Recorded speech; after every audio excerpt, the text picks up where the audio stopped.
কেমন আছিস তোরা? This is mister Ayan, my husband. মজা করছো তুমি?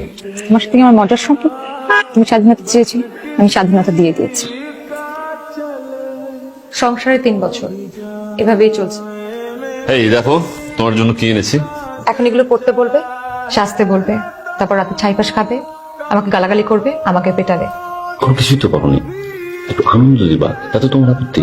রাতে ছাইপাশ খেয়ে বউ পেটানোটাকে আনন্দের মধ্যে বলে? শুধুমাত্র আমার বাবার কথা চিন্তা করে আমি তোমাকে বিয়ে করেছিলাম, আর সেটার প্রতি তুমি আমাকে এখন দিচ্ছ। না দেখলাম ভাবির মুখ, না দেখলাম বাচ্চা কাচ্চার মুখ, তাড়াতাড়ি একটা লয়ে লন। হবে, হইলে জানতে পারো, তুমি যাও। ভাই অনেক দিন তো হইলো আপনাকে আর ভাবিকে দেখি। আমরা চাচা হবো কবে ভাই? কাজ নেই কোনো? আসে না একটা ছবি তুলি ভাইয়া। ম্যাডাম নাকি? হ্যাঁ। মানে আপনারা দুজনই বেবি টেবি নাই স্যার? সময় মতো বেবি টেবি না নিলে তো আর কি যাওয়ার আগে আপনি বেবিটাকে মানুষ করে যেতে পারবেন না স্যার। এই কালকে থেকে তুমি অফিসে আসবে না।